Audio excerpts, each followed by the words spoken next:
The reason why you're doing bad in IB isn't because you're not working hard enough. It's because you're working too hard. I finished my IB in May 2021 and I got a 44 out of 45 points. And it took me so long to realize that all the hours I was putting in wasn't leading to a better result. In fact, it was the opposite. So stick around because in this video, I'm gonna guide you through why you keep studying tons, but you keep forgetting the topics, why you always do worse in mocks and exams than when you're practicing at home, and why you're so confused about what to do in the summer between DP1 and DP2.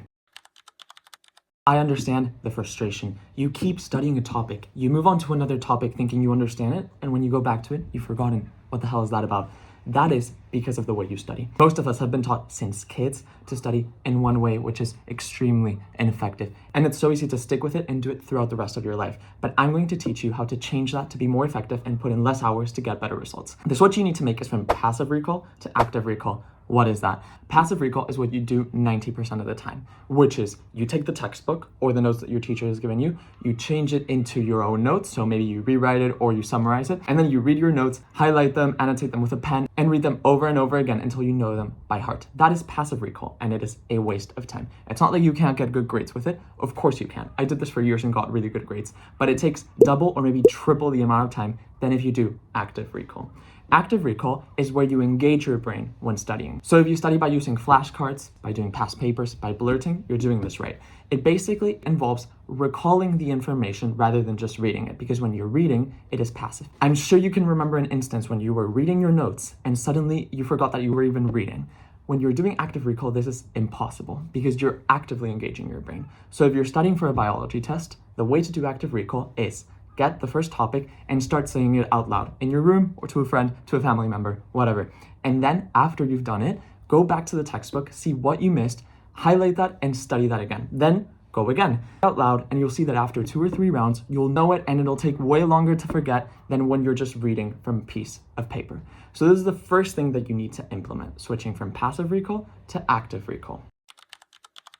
Now, the second thing, why is it that when you do mocks or exams in school, your grades are lower than when you're doing things at home? It's a very frustrating experience. You're practicing at home and things are going well. You think you know the topic, but then you just seem to have a block in the exam. Why is that? It's likely a result of you not doing enough past papers. I know most of you do past papers, okay? Most of you are pretty smart, but you're not doing enough. Every single IB student I've ever tutored underestimates how many past papers are required to get the results they want. So most IB students will do between 2 and 3 years before they actually go into the exam in May. I'd recommend doing 10 years of past papers, which sounds insane.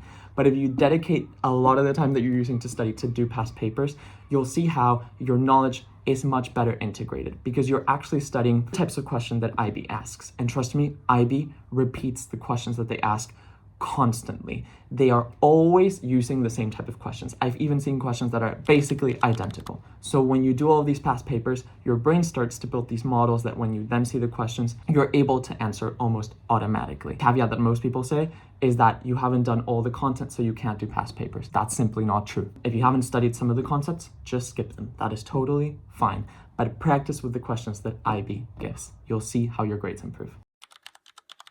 And finally, what do you do in the summer between DP1 and DP2? This is a topic that's very contentious and very confusing. Everyone has a different opinion. The result though, most students do nothing between DP1 and DP2. They maybe try and do an IA, they see it doesn't work, maybe their teacher doesn't reply to their emails, and they give up. That is setting you back. DP2 is stressful enough as it is, and honestly, it's a nightmare of a year. So if you can get those things out of the way, you'll see how you have so much more time to study. So what exactly should you do in the summer between DP1 and DP2? You should aim to do your EE and at least 2 of your IAs. Ideally, you'd like to do 3 or 4 IAs, but I get that in some cases you can't.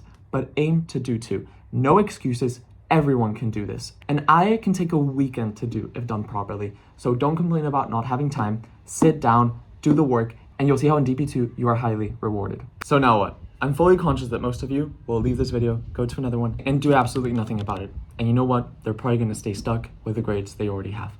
But the few of you who are willing to put in the work to do these 3 steps I've elaborated on, you will see success. It might take a while. You have to stay disciplined. Discipline beats talent every single time. If you do these 3 things, I can guarantee you that you will get the results you want. Period. Whatever those results might be, you are able of doing this. I can assure you of that. And finally, if you found this video useful, like it and subscribe to this channel because I will be sharing tons of more advice for IB.